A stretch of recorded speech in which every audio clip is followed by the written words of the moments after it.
5 tips that are going to make you shoot lower scores. Tip 1 is all about standing correctly. If we can stand pretty well to the golf ball, it eliminates a lot of knock-on effects that will make us have a poor motion, make us swing out of kilter and compensate too much in the golf swing, which creates lots of inconsistencies. So very simply, if we take a rough distance away from the golf ball that feels appropriate, stand with the club parallel to the ground, opposite our belly button, bend and bow from there, arching the wrists, get that club in the middle of the ball. Then from there, just pump your hips a little bit towards target. Make sure your chin is just engaged with your body here, so it's not forward and down as you've bent. And that posture there will give us the starting point to allow our golf swing to have some motion and flourish and allow us to achieve the best possible version of yourself.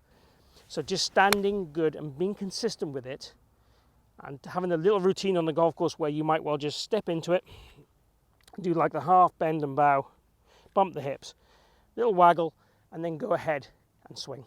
Tip number 2, alignment. So many golfers aim incorrectly. Now, when you aim to the right, for example, and you look at target, your hand-eye coordination is going to make you want to swing the golf club over the top or super flicky. Both of those swing characteristics are things that we don't want. And we could have the best intention and the best practice that makes us swing the golf club correctly, but when we go to the golf course, if we aim incorrectly, we're kind of stuck. We're going to be destined for misery. What I want you to do is stand behind the ball, point your club at your intended target, draw the club down to the ball, pick a spot just in front of the ball about 3 inches. Focus on aiming the leading edge of the club to that spot. Then take your address and grip, and the last thing I want you to do is just tilt your head like your ear is going to the ball. Can you see the target pretty quickly?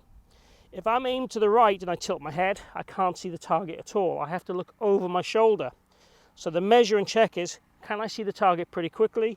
If I can, I'm in the position then to make my golf swing work.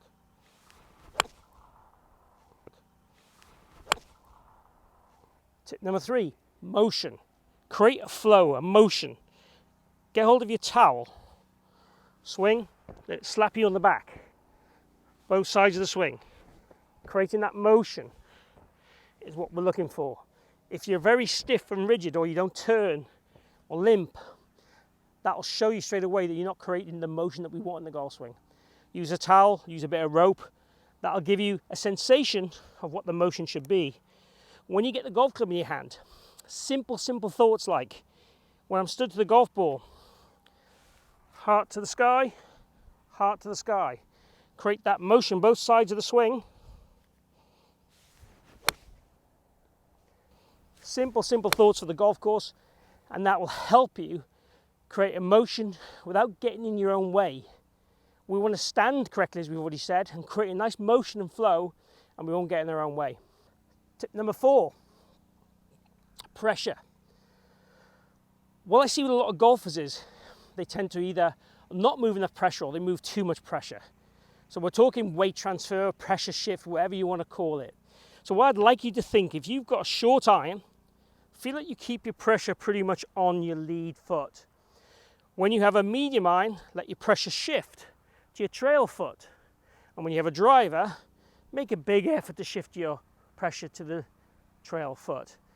So what I'm saying to you is, with short clubs, let's say 8, 9 wedge and all your pitching clubs, try and feel you're going to be quite left-sided.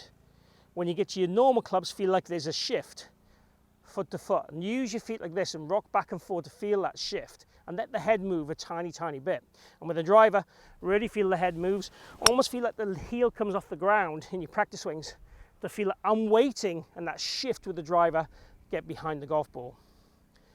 We want to feel that the pressure shift alters per club slightly, and having that as a concept on the golf course will allow you just to strike your short irons better and your long irons better and maximize your distance with each club.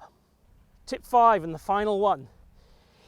I've got the driver out to show you this, but it's kind of more about how you phrase yourself on the golf course and how you approach shots on the golf course. So many golfers get there and go, oh God, there's trouble left, there's trouble right, and they end up getting to the golf ball and just going, oh, I'm just going to nurse it down the middle, and they end up hitting poor shots, weak shots, miss-hit shots, and hitting exactly where they don't want to go. So we want to very much work on towardance, not avoidance. Where do we want the ball to go, and can we hit it there with trust, conviction, and commitment? That's the key. So what I'm looking for is you to go on every tee shot, okay, where do I want the ball to go? I want it to go at that tree in the distance, that bark, the wind slightly off the left, so I'm going to aim slightly left of that, and I'm going to hit my solid drive, hit it really hard and positively, and be committed. And that's going to give me a far bigger chance of finding fairways and lowering my score.